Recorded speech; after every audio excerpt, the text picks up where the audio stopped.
Alors, je ne sais pas si vous entendez là, donc on entend le magnifique son des criquets. Et si vous portez une attention un peu plus particulière, vous entendrez donc même qu'ils sont à plusieurs là, à chanter en harmonie. Et donc la question qu'on se pose maintenant, c'est est-ce que toi aussi donc tu peux entendre le triomphe de Christ autour de toi? Et une autre question, c'est est-ce que tu le fais avec les autres aussi en harmonie? Voilà, c'est ça la question, hein, évangéliser à plusieurs ou évangéliser tout seul. Donc la réponse qui est déjà évidente là-dedans, c'est qu'il est bien entendu toujours mieux d'avoir une autre personne et de le faire à deux ou de le faire en groupe. Mais qu'en est-il vraiment lorsque tu es seul et lorsqu'il n'y a pas d'autres personnes forcément autour de toi? Voilà, ça peut arriver, hein. En tout cas, moi, pour ma part, je fais de mon mieux pour encourager ceux qui sont autour de moi. Mais après, s'ils ne sont pas là, ils ne sont pas là. Je ne peux pas les forcer. Voilà, chacun a sa vie, chacun a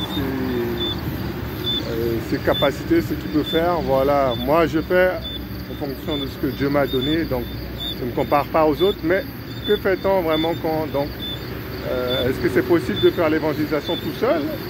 C'est ça, cette réponse-là qu'on va répondre tout de suite. Donc déjà, c'est de savoir qu'il y a donc déjà quelques exemples donc dans la Bible qui nous sont donnés. Par exemple, dans Actes chapitre 8, il y aura donc l'exemple de Philippe. C'est écrit Philippe tout seul. C'est pas écrit qu'il y avait d'autres personnes. Enfin, c'est écrit tout seul dans le sens c'est écrit que Philippe. Voilà, possible qu'il y ait peut-être des amis qui l'avaient accompagné, possible, mais en tout cas, c'est pas écrit qu'il y avait d'autres personnes. Et la Bible dira donc qu'il est allé à Samarie et il a commencé à annoncer la parole de Dieu et des choses se sont passées. Plusieurs malades ont été guéris, des miracles se sont produits et Dieu a agi puissamment avec lui. Et ça s'est poursuivi encore lorsqu'il devait aller. L'ange l'a parlé après pour aller vers le chemin qui allait de Jérusalem à Gaza. Et c'est là qu'il a rencontré l'eunuque. Et ça a donné la conversion de cet eunuque-là également. C'est pas écrit qu'il y avait d'autres personnes, d'autres serviteurs avec lui en plus. Ça, c'était le cas de Philippe. Et ça se répète aussi après avec Paul aussi. Il était en groupe. Il était avec Barnabas au début. Après, il y a eu une séparation.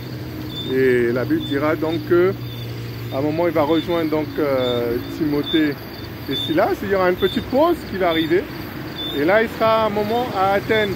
Et la Bible dira pendant qu'il les attendait, eh bien, à Athènes, il est donc allé parler avec les Juifs. Il était donc aussi sur les marchés chaque jour. Et puis plus tard, ça aboutit également avec la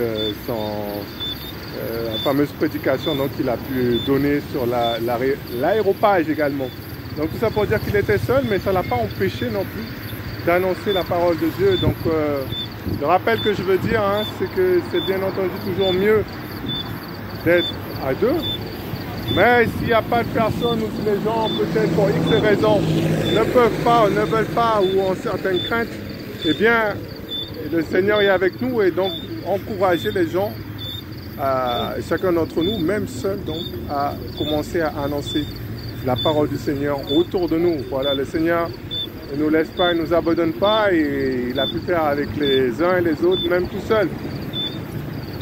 Donc le Seigneur est avec nous jusqu'à la fin du monde. Voilà, et après, à force de faire l'évangélisation, soit les autres à côté seront encouragés, soit également, ce sera avec les personnes que vous aurez amenées au Seigneur et ces personnes-là vous accompagneront aussi dans cette grande mission. Voilà, soyez bénis. Ils sont toujours là, les chrétiens.